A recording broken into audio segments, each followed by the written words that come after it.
Another episode of Talkin Geek, Season 3, Episode 6. We've lost count. Episode Coronavirus. Yes. We were delayed, by a week for that. Thanks, Corona. We got, everyone's fine, first off. We are. But we are in a temporary different setup and studio.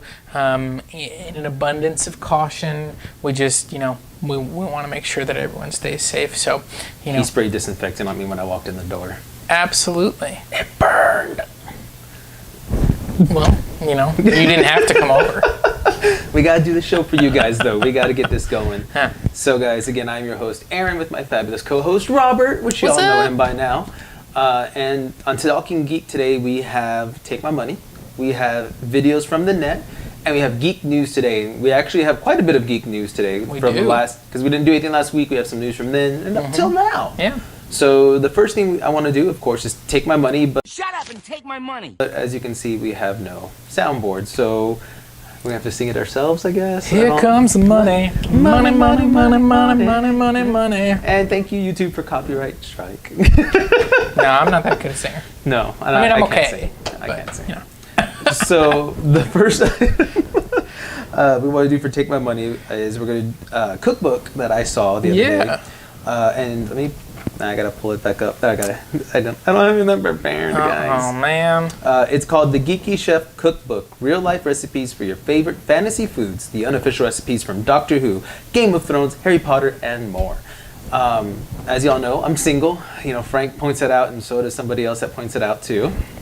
And it's self-evident. Look, Culvers is going to support us Sunday, and we're going to be sponsored by them. Sure. And we'll be okay. Is that... I'm failing to see the connection here. You jump to a conclusion. Look, I didn't even bring up the point that you want to take people on dates at fast food restaurants. I'm trying to keep putting Culvers in there. Okay. If I keep talking about it enough, Culvers will hear it. It's just subliminal messaging. And just like Starship Troopers, and it fits in with Culvers. What? Exactly. It's like Culvers. Who's Starship Troopers? No, I said Culvers has good ice cream. Oh, well, they have custard. They don't have ice cream. So there's a difference? It's frozen custard. It is definitely a difference. I don't eat it, so I don't know. But I like their chicken strips, and I'll be happy to take buffalo chicken strips any day of the week. Sure. But because I can't eat out every day, because this is how I got this way, I'm going to go ahead and cook stuff. So I do love cooking, so I think it's really cool. You can get different recipes from different stuff that you like, whether it's Doctor Who, Harry Potter, etc. You could maybe try to recreate some of your favorite foods that you've seen, that you're like, that looks good. How do I make it? A little butterbeer. Harry Potter.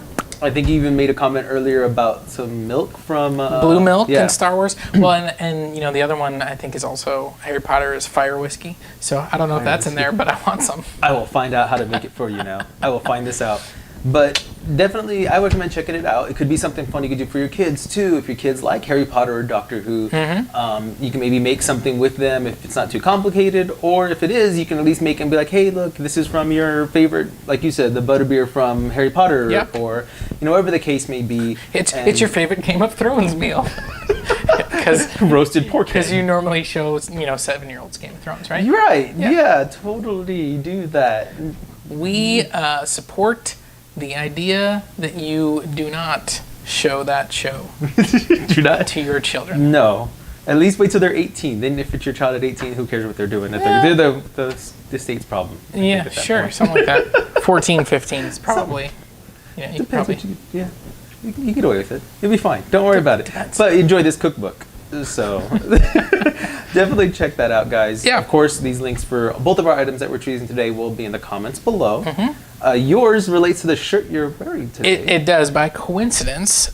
Sure. Coincidence. I didn't actually choose this shirt because of it, but I came across a mirror that is in the shape of the Batman logo.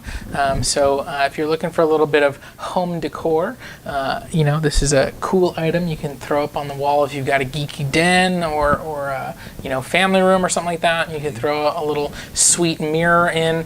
I'm trying to figure out where on my wall I could put a sweet Batman mirror. My wife's pretty geeky, so I think she'd be down with it. I just got to find a space for it. Exactly. So that I can justify spending the $30. So since it does look like the Batman symbol like yes. that, do you put it long ways or How would you do that? I mean, that's if you put it long ways. That's kind of like what is that Justice League Doom, where he's holding up the batarang. Yeah, it's kind of more of a full mirror at that point because you put it the other way. Yeah, I don't think it's that long. I think it's only maybe like this wide or so. Yeah. So I don't know if you. I mean, it wouldn't be a full length. It'd just, No. I guess at that point, it'd just be like your chest up. Yeah, maybe. but The other way, I it's just did your head. I did have this thought. Okay. You know, about like Bruce Wayne, obviously. And, thinking about Bruce Wayne, I'm wondering, has there ever been or should there be a storyline where instead of, Bruce Wayne being completely outspoken against Batman, as he usually is, he's like a super fanboy of Batman. And he's got like a shrine. He's got tons of Batman memorabilia everywhere in the Wayne Manor. And like everybody that comes over, he just like talks their ear off about how cool Batman is and all this stuff. And it's like, it's partially narcissistic, but it's also partially that it's to throw people off the scent that he's Batman. Like, I think that would be interesting.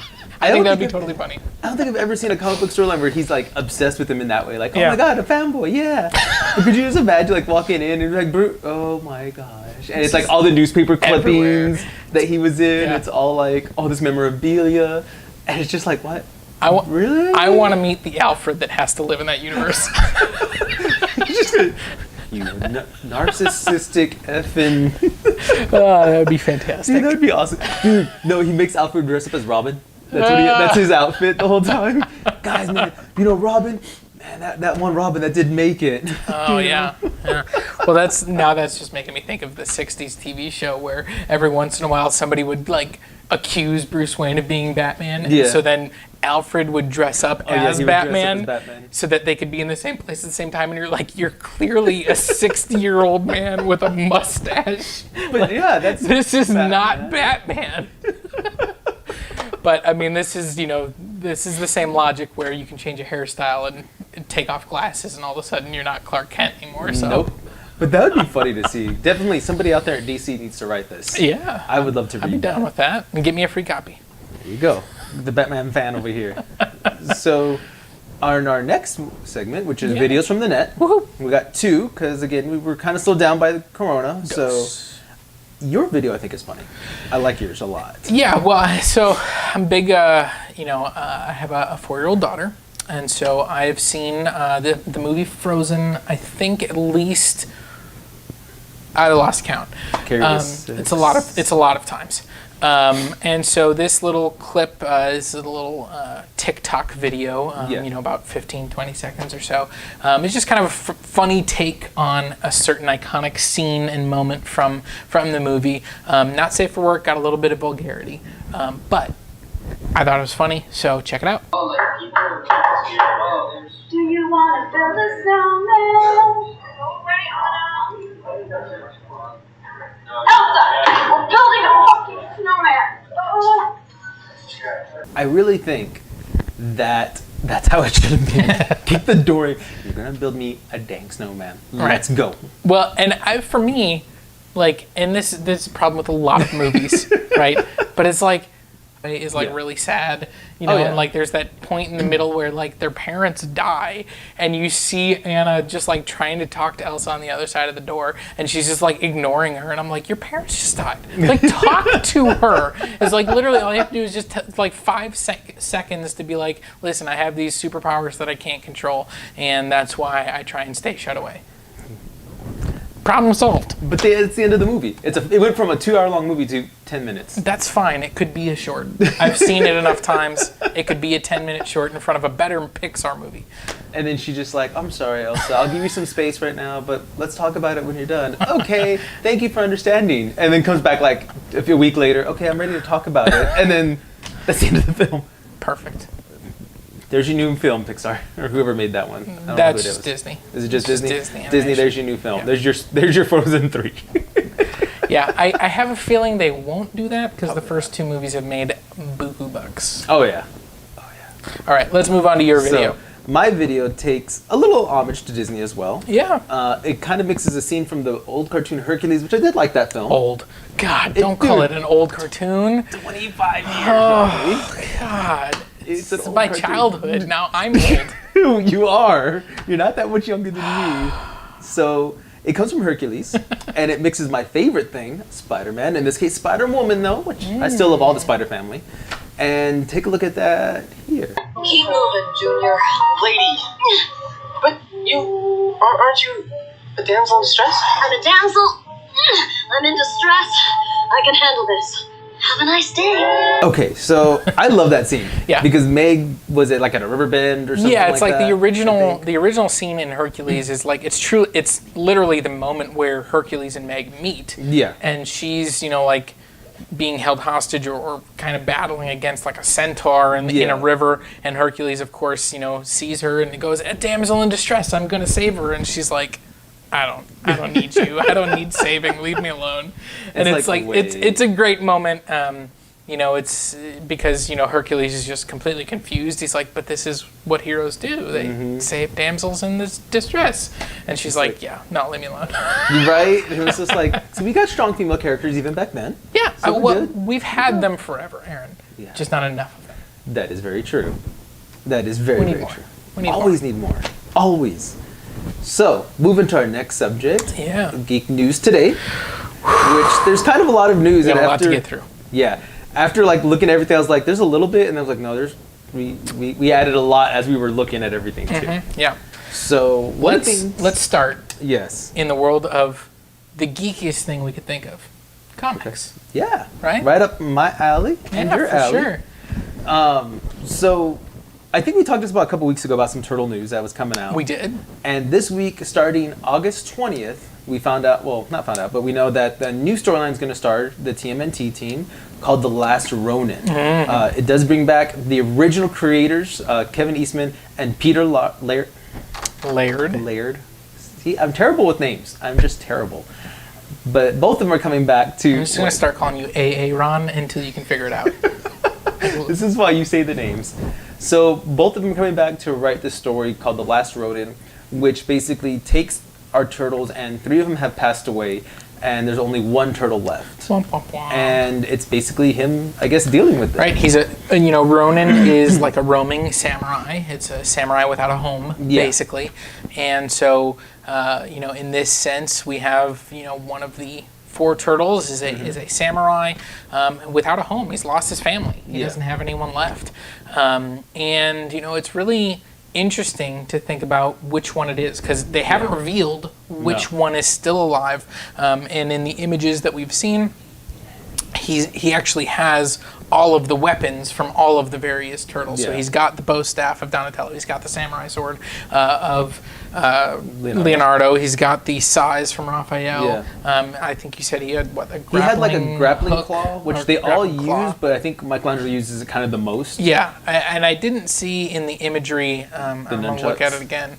I think they are there on his belt. Right I think it's there, but it's kind of a little bit. It'll be right here. It's a little bit more hidden, but it's really interesting to think about which turtle it might be. Exactly. Because I think there's different ways you could go depending on which one it is. I mean, for me, I think there's really interesting stories to tell with just about any of them, if they're the last ones alive, and if, as we're assuming, it was some sort of tragic event that killed off the 3 brothers, rather than they got old and died, right? I'd hope not. I hope it's not just, we caught pneumonia, right? We caught COVID. So, I think, Donatello is the one that's the hardest one for me to crack, right. Where I go, I don't know what kind of storyline it would be if he was the last surviving turtle. I'm sure they could do it in an interesting way. I just can't think of one. Yeah. But with someone like Leonardo, you could see that really the guilt of, he was the leader, he was the responsible one, he was supposed to protect his brothers. So you could really explore that scenario. With Michelangelo, you could have a really interesting storyline where, now he's this fun-loving guy who's always, kind of joking around and having fun, and now he's having to deal with the fact that his 3 brothers are dead and he's the last one, survivor's guilt kind of thing coming into play, and that could be really interesting. But the one that is most interesting to me would actually be Raphael. Even though he's my least favorite character of the Turtles, I think that could be a really interesting exploration of him having to come to grips with his anger, because I can imagine this is only going to make him angrier. Yeah. That he's the last surviving turtle, that his brothers have all been killed or whatever happened, and that now he's going to have to reconcile with that fact and with that world, and he's going to actually have to come to grips with his anger. Yeah. And so that, to me, even though Raphael is my least favorite turtle, makes sense. I think that sounds really interesting. Right. And What about you? I can see that. Now, I think you had said off camera, the comic storyline was written started in the 80s, right? They started working Yeah, on an idea. 1987 was kind of like, it was a lost storyline that they had, where they kind of were looking at this futuristic Right. storyline, but then they didn't really follow Yeah, through on it was it. a little dark for the Yeah. times, I guess they thought. So my thing is, we have some panels out there that you can see, or hopefully I can have a couple right here. I kind of agree with you. I would love to see Donatello, but I think Donatello is not cold, but I think he would build stuff. Yeah. I think that's what he would do to cope with it. And I think, like you said, the mechanic at that point, the tinkerer, he would have a lot of gadgets, I would figure. Sure. And by the time he's ready to go fight or avenge his brothers, I think he would have almost in a sense like an Iron Man suit. Like, okay, I built this now. Sure, I'm ready sure, to fight. But I'm not getting that sense. I honestly would like to see, or think it would be, Michelangelo, because he's the fun-loving one. He's the one that always is lazy and goofy, and maybe that caused them to not make it. Maybe he wasn't there in time. Maybe he felt like almost that survivor's grief at that point, or remorse.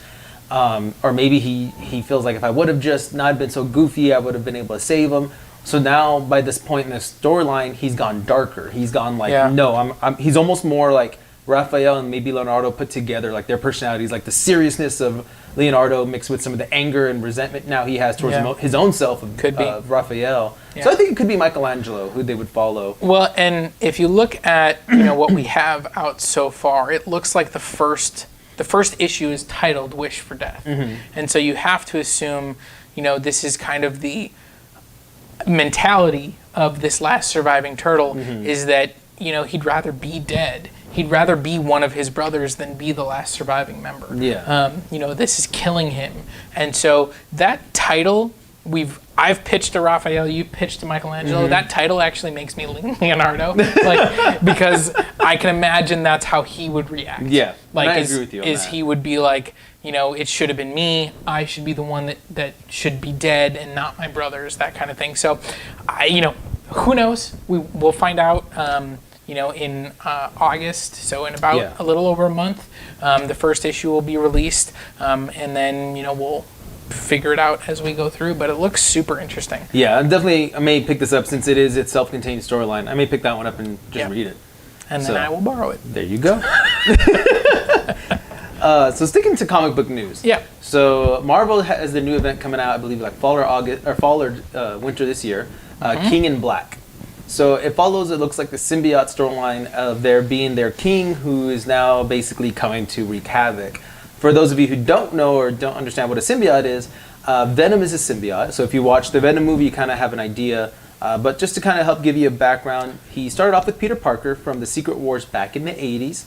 He was taking over Peter, slowly turning him not evil, but maybe more angrier. And it would bring out the stuff that Peter didn't like. Eventually, Peter... Like bad dancing. Bad dancing being one of them. The emo haircut. It brought out the emo haircut. Dang, I want you to drop that in, by the way. No. No, I mean the dancing. Oh, the dancing? Yeah. Oh, gosh. Yeah, that would be there. That was terrible. But it does bring that out. Yeah. It brings your your darker side and out. that Sam Raimi, who directed those movies, did not want to do Venom. He didn't like the character. I mean, the character was only introduced in the 80s and early 90s. It was the 80s, yeah. Because it was the Secret War story. I think. And so he, it wasn't a character he grew up with. It was not, and he did not want to do that story. And the studio basically forced him to do Venom. And so to me, that's a little bit of a middle finger back to the studio saying, "Oh, you want me to put Venom in? Well, this is who Venom is." Yeah, they screwed that up so bad. It's terrible. And I hated that movie. Yeah, if that's your only exposure to Venom, or even the movie that just came out a couple years ago, if that's what you know of Venom, you need to know more. I'm sorry. You need to read the comics, Yeah, because go Venom's read a the comics. way cooler character than is portrayed in those. And he is movies. created by co-created. He's only as a co-creator, Todd McFarlane. Yeah. So definitely check them out. Like I said, it's a symbiote. It's its own race. Famous people being, of course, Peter Parker. Then it goes to Eddie Brock, who we see in both movies, taking him over, and of course blaming Spider-Man. Becomes basically his arch nemesis. Eventually, it gives him cancer, moves on because it feeds off of the host. It basically eats away at your body. Right. It moves on to Matt Gargan, who is the Scorpion. And eventually, the last main person they have is Flash Thompson. Of course, he's been on other people, but those were our main ones. Yeah, and Flash then becomes Agent Venom, is that becomes right? Agent Venom, but there are times where Venom himself comes out. And he makes, basically, because he controls him, he basically makes Flash forget what happened for those few moments while he eats people. Yeah. And then it's like, where am I? He's hungry. Oh, okay, I guess I just killed everybody. Like, cool. But he didn't realize he, like, ate some of them, too. Yeah. So it's a good storyline. You know, we have the anti-Venom, we have Carnage, we have Venom, and there's a whole slew of other symbiotes that we get in the comic books that I'm not a big fan of, but those guys, I like Carnage, I like anti-Venom and Venom, of course. Yep. So I definitely recommend checking this out because it's going to follow the Symbiote King, who is trying to now basically take over everything, it seems like. And like you said on our cover before, we have like Captain America, Hulk, Iron Man, Cyclops, Spider-Man, Wolverine, and this weird skull-headed looking one. Because it's going to combine like the Venom storylines they've been doing, the Silver Surfer storyline Black from quite a few years ago. It's going to bring everything together and talking about how the symbiotes, I guess, trying to take over. Yeah, Venom, Carnage, kind of all those things. And yeah, I mean, you speculated off camera that might be Ghost Rider symbiote, which that sounds pretty awesome. That would be crazy. And like I said off camera too, because Silver Surfer Black comments on it, what if he would get the symbiote? Like That's a power freaky. Cosmic one? Like he would just, I'm just going to destroy a world today because I'm bored. Yeah, I hear you. So that would be interesting. So yeah, that looks like an interesting storyline coming out in several months. And coming out later this month is San Diego Comic-Con International. Now it's all digital this year. They actually announced their lineup this last week, so there'll be some pre-recorded panels as well as some live ones. You know, we're going to have some stuff. You know, the biggest movie that I saw that's going to be there, have a presence, is the new Bill and Ted Face the Music. You know, it doesn't seem like Disney or Warner Brothers is going to have much of a presence there, but maybe HBO, which is kind of a subsidiary of Warner Brothers. It sounds like they'll be there. Hulu and some other things will have some presence. There will be some panels and different panelists. I think Nathan Fillion is doing one. I think there was one even with Joss Whedon, I believe. So there's some interesting panels out there that you can check out. And so I would definitely, you know, recommend checking it out, going to, you know, their official website and seeing if there's anything that catches your fancy. But it doesn't look like we'll get anything from, you know, Marvel Studios. We're not going to get anything from the new TV shows that are going to be on Disney Plus or any of their movies. Doesn't look like any of the major DC movies are going to be there. And even, you know, from a comic perspective, DC Comics has their own convention about a month later, so they might not reveal a bunch of stuff at San Diego either because they're just going to do it at their own convention. Yeah, so they're just going to wait and hold out. I mean, there could be some big players, like you said. HBO, Hulu are not small companies, and Hulu is 60% owned by Disney, so they might have some stuff they could drop as well. But it'll be cool to check it out. I mean, especially, like you say, we have Bill and Ted's Face the Music would be a good one to see some more stuff on that. Or maybe they'll even talk about Black Widow, because that comes out November 6th. Yeah, I think they kind of said they're probably not going to, but there will be a cosplay element, even though people aren't going to be able to be at the convention. Cosplay is obviously a huge part of this. They're doing a cosplay showcase, and they're asking people to kind of send in their cosplay and stuff. So if you're a cosplayer, you probably already know this, but if you don't, check out San Diego Comic-Con. You know, go to their webpage or go to their Twitter, and you can see they're kind of asking for details, or they're kind of asking for you to enter in, so you can find the details on how to enter into their kind of you know, presentation. And you know, I don't know if they're doing like a contest exactly, but it's more of just, you know, an opportunity to show off your cosplay skills and stuff like that. So definitely check it out. Yeah, that'll be cool. I can't wait to watch it. It'll be the first time I can actually say I was at San Diego Comic-Con. I think that'll be true for a lot of people. Right? All right. So your Batman news. Yeah, let's move on. We got a couple of Batman storylines this way. You love Batman too. Don't give me this crap. I love Spider-Man too. I know. This is just more fun. We both love everybody, but I mean, we both know Batman's better than Spider-Man. Until Spider-Man And so, him and beat him every time. No, I mean, Bruce Wayne would just, get Peter thrown in jail for something because poor people. Let's face it. Can't get out of prison. All he would do is just be like, "Here's $100,000," and Peter's like, "Just gonna lay down." You beat me, as he counts the money to make sure it's all there. See, that's what Peter would do, really. Batman wins. All right. Well, the two big news stories is that actually HBO Max greenlit a series coming to their new streaming service, HBO Max, that is going to be a spin-off of the new Batman movie, and it's being developed by the director of the Batman movie, Matt Reeves, and he also did the second two movies of the most recent Planet of the Apes trilogy. That was Rise and War, you said? Dawn and War. Dawn and War, okay. Yep, Dawn of the Planet of the Apes and then War for the Planet of the Apes were the ones that he directed. Dawn, I think, is my favorite of the trilogy. That's the first one, second right? one. Oh, the second one is, I think, my favorite. But they're all really good. Oh, yeah. But he's directing the Batman movie with Robert Pattinson, and he's also developing this series that is supposedly going to be centered around the Gotham Police Department. The title they were kicking around was Gotham PD, which I think is really interesting, not just for the fact that, it's interesting to live in that world and be in Gotham, but in the environment that we're in today, where a lot of police shows or police, things like that have kind of come under scrutiny, come under fire. Some of them have been canceled. Cops was taken off the air.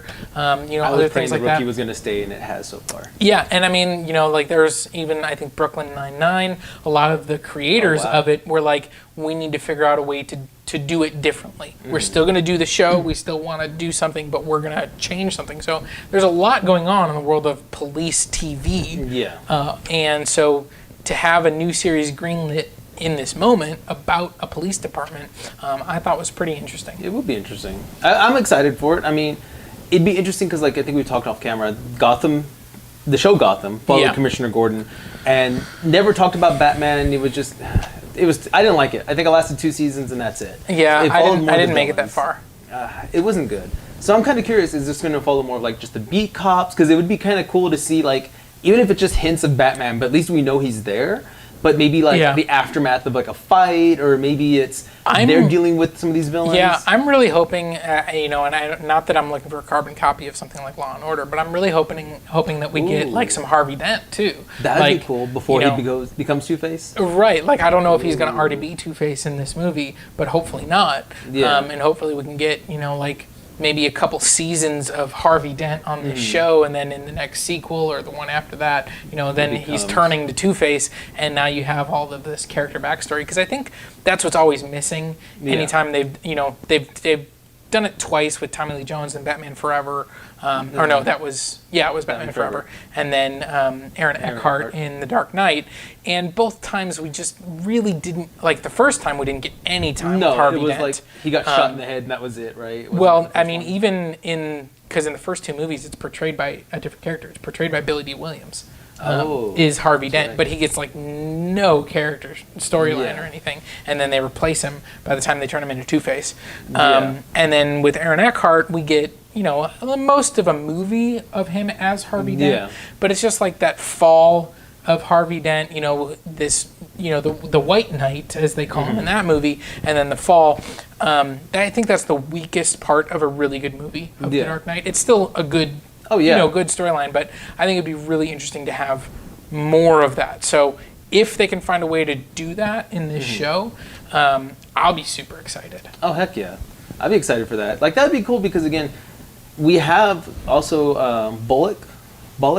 Harvey Bullock. Yeah. Harvey Bullock. We have Gordon. We could have Harvey Dent.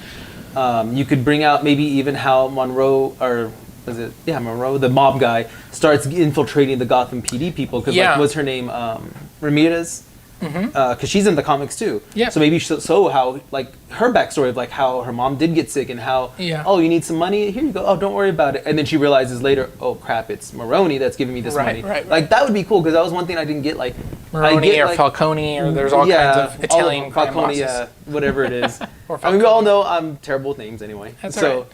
but I mean, it'd be cool to see, like, because in the movie they just comment, oh, they got to me, my mom went to the hospital. Right. But you know he's a villain, so how did that still work out? You know, does he own the hospital maybe? And he's like, hey, jack up that person's prices so the cops can't afford it. Like, I don't know. That'd be cool to see stuff like that. Yeah, too. and it'll be interesting to see which characters we get, because I mean, there is, in the upcoming Batman movie, I think it's Jeffrey Wright is the actor who's cast as Gordon. Okay.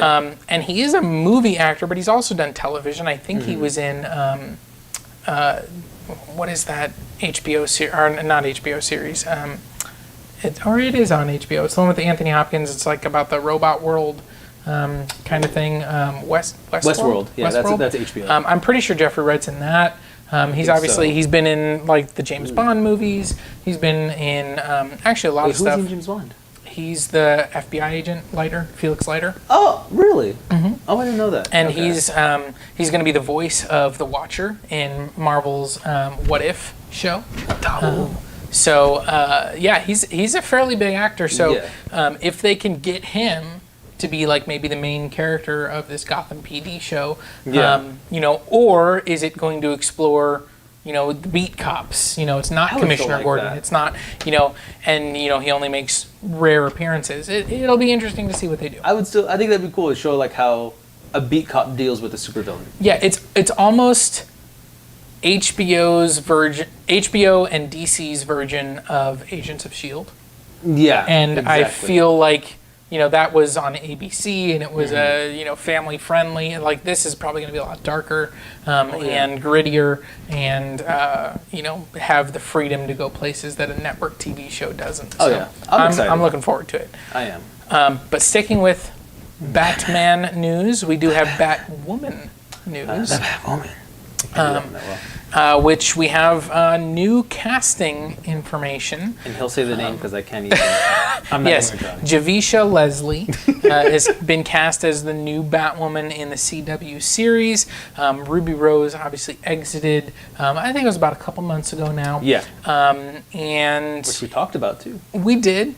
And she actually had a reaction to this casting news. She had tweeted out, this is amazing. I'm so glad Batwoman will be played by an amazing black woman.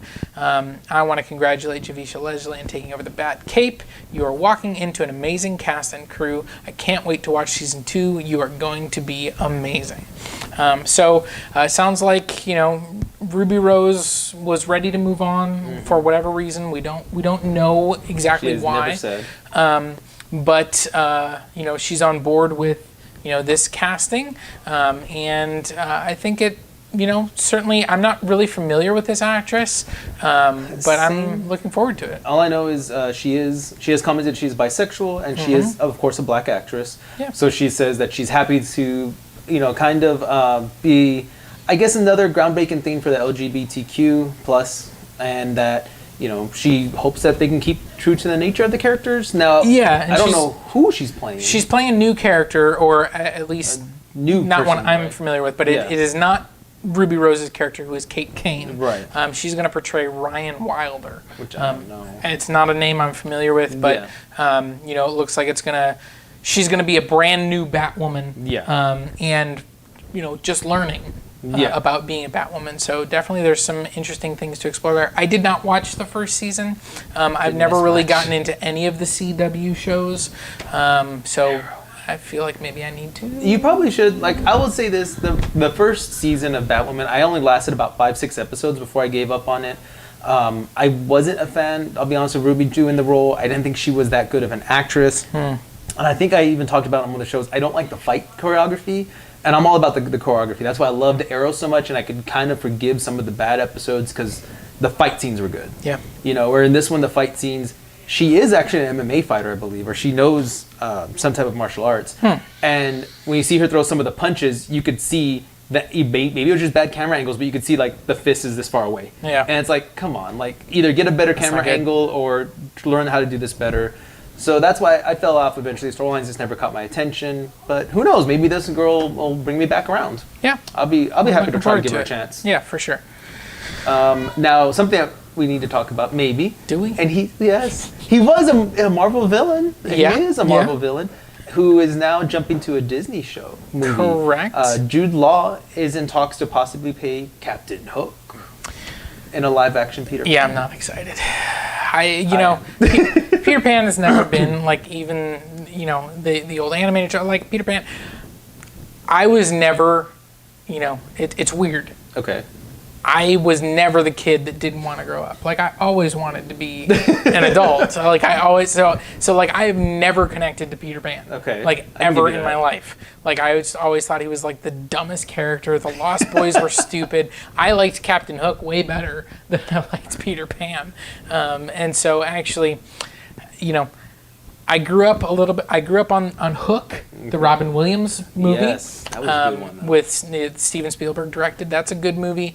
And so that plus the animation, I don't need any other version of Peter Pan. I know they did one a few years ago where, who was it? Hugh Douglas, or not Hugh Douglas, what's his name? Wolverine. What's Jackman. his name? Hugh Jackman. Yeah. I don't know why I said Hugh Douglas. I'll tell Trevor where did this come from? I don't know. Hugh Jackman Yeah. played Captain Hook, I believe, in that. I never saw And that. yeah, it got terrible reviews. I don't need a Peter Pan movie. See, I don't know. I'm excited because I like Jude Law as a villain. Yeah. I think he can play that good, sinister villain. Okay. But to me, Captain Hook is just too goofy. In the cartoon, he was so goofy, and you had the whole thing with him and his little first mate and the crocodile or Shmi. whatever. Yeah, I can live without that. If he's gonna be Captain Hook, I want it to be a serious kind of character now. It's still don't going to know. be a Disney movie, though, Yeah, like how called Peter Pan and Wendy. So, I'm not excited for that. no. I'm just excited to see Jude Law maybe. I don't be want a to see villain. child romance. I'm just going to be honest. That's true. That's exactly what it's going to be. Keeping confidence alone. But yeah, like, I don't know. I want to see Jude Law as a villain again. Yeah. Like, I want him to be in Captain Marvel 2. That I do want. Like, I want to see him in Captain Marvel 2 as that villainous kind of role. Yeah, I mean, I But- think they will definitely bring him back. Yeah. They left him alive for a reason. They're Oh, going to yeah. bring him back, whether it's in Captain Marvel 2 or in a future movie. Yeah. Yeah. He's going to be running around in that universe. I like Jude Law as an actor. He has been he was Dumbledore in the most the younger recent Dumbledore, Fantastic Beasts movie, which that movie was terrible, but I like Jude Law in the movie. He saved it. He tried. I think he's a really good actor, but Yeah. I'm just not interested in this movie at all. I'm not. I'm not looking forward to it. Maybe it'll do good, maybe not. But like I said, I'm just excited to see him coming back as a villain kind of character. So moving over to video game news now, kind of getting away from comics and TV and movie and- Disney, yeah. Pixar, all that stuff. Xbox is reportedly telling developers that the next gen upgrades should be free. So I don't know if you don't know what that means. It basically says, so let's say you have your Xbox One or your Xbox One S or X, whichever one you have right now, and you buy a Nothing's ever video free. game. Maybe because they did this before and it did work. Yeah. So what happens is, let's say you buy a game now, and we're now towards the end of the life cycle for all of these current gen consoles. So meaning they're about to end, they're going to move on and make these new ones, and we're going to get video games for that. But let's say you want to buy a new game that comes out next month. Well, in 2 months roughly, about November-ish time frame, which is about what these developers do or these consoles do. And they come around November because they try to hit the Christmas time frame. So say you buy a game now or October maybe, they want you to be able to upgrade that game to the newest graphics for the next gen consoles, for the Xbox Series X. So what they're saying is they want it to be free. They want you to be able to buy the game for your Xbox One, but still be able to get the Xbox One or Xbox Series X version of it. So the Xbox Series X is also running 4K. It's running a lot more power behind it. It can have better graphics. So they want you to upgrade to the newest graphics at no charge. They did do this from the 360 to the Xbox One back in the day, but it was only a few games. It was only like Halo, Destiny, and like 1 or 2 other games, and that was it.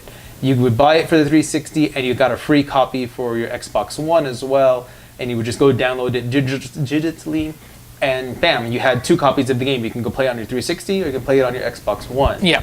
And it's the same concept. You play on your Xbox One or your Series X. I don't know how it's going to work because the developers do kind of want it to be free too, because they want people to come buy their game no matter what. Yeah. But that's almost double work. You're almost getting 2 games for the price of 1. Yeah, I mean, I think that obviously the concept is, you buy the game, and you only have to pay for it once. Yeah. And so, let's say, it's a sports game that's coming out next month. You're a big Madden player, and that comes out the month before the new console. Well, you want people to buy the game right away. You don't want them to wait until they buy the new console, but then you also want them to buy the new console. And so you don't want to tell them, well, none of your old games are going to work, and you're going to have to buy them all over again. So it makes sense. It's a smart business decision. Like you said, they've done it before, and so it's not surprising that they've chosen to go this route again. At the end of the day, it's a smart decision for the company because it makes your consumer happy. Exactly. And it also will drive business rather than, people maybe buying the game and then not buying the new console, or buying the new console but holding off on buying the game. It just kind of cuts all that out. Exactly. And especially when you're talking about digital copies of games, spoiler alert, they don't cost that much. No. You don't have to manufacture it. It's literally just move the save file over. Right. They already have it, so they can just give it to you to download and you're good to go. And I don't know much on the rendering side of it all. I mean, I'm sure once you have it rendered one way, there's a few buttons you click and it'll render in a higher graphic and it can handle more power possibly. Yeah. So it'll be interesting to see if these developers do it. Now, Xbox does have a lot of first-party control, so they probably will make 343 Industries. The guys who made, what's the other one? I don't know. I can't think of all the games right now. But they have about 4 or 5 first-party developers, meaning they are owned by Microsoft. So they can probably tell them, you will make it free because, well, we own you. We're going to make you do it.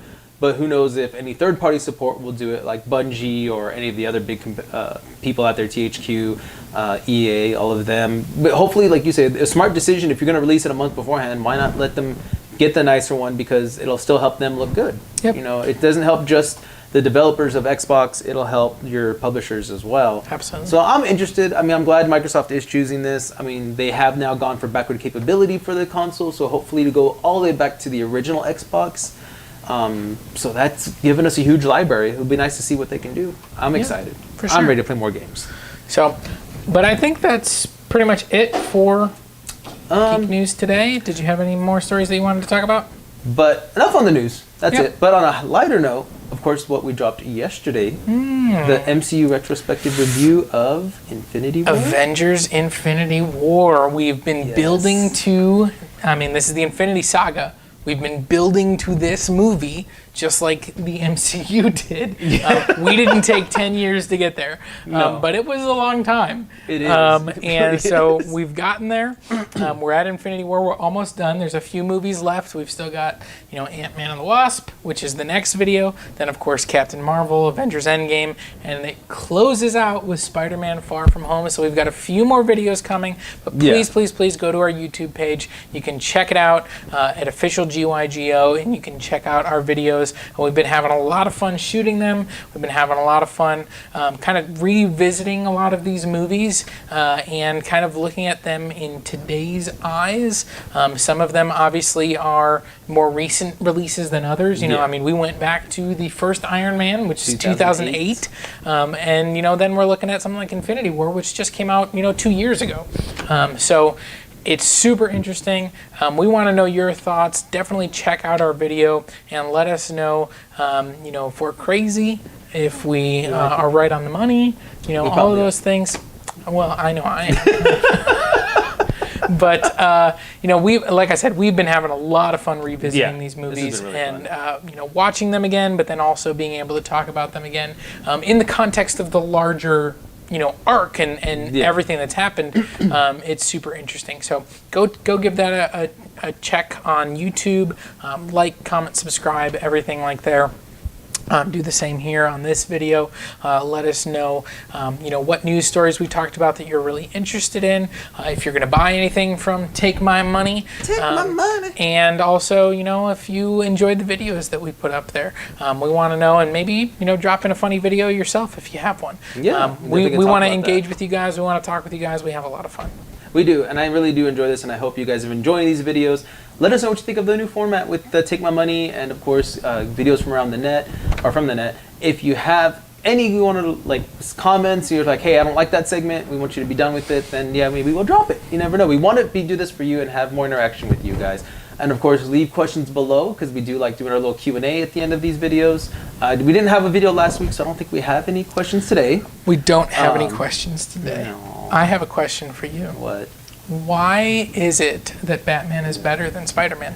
Okay, first of all, he is not better than Spider-Man. That's not, Second of all, you have incorrectly answered the question. No, because Spider-Man can beat him. That's not, I said, why is Batman better? I didn't say, could Spider-Man beat Batman in a fight? Okay. That's not what I said. I said Batman is better than Like Spider-Man. more successful in business better? Or He's just better. I mean, he's a better successful businessman, Sure. but Peter is Sure. a better photographer. And have you ever seen Batman take photos? You don't know. You don't know. He doesn't know. He has Alfred do it probably. Probably. He's like, Alfred, take a selfie for me. Thanks. I'm gonna That's go fine. post this on social So what media. you're telling me is that Batman outsources his work? Yes, he does. That's pretty Probably smart. hired Spider-Man at some point too. That's pretty smart, actually. He probably outsources Spider-Man. Like, hey, I need some pictures of Batman. He's like, all right, cool, here you go. Wait a minute. Why does Bruce Wayne look like, and why does he have all these memorabilia of Batman in his Batcave? Or the mansion, I mean. And Yeah. he's like, gosh, he's obsessed with Batman. Man, this guy's He weird. sure is. That's how they link the story together. I love it. I love it. There's your crossover event. Yep. Marvel DC. He's the one that does all the clipping for him and all that. Oh, And Spider-Man's God. like, okay, I don't know why he likes him, but all right, cool. But, All right. guys, definitely check out everything below and let us know what you think. And always stay geeky, guys.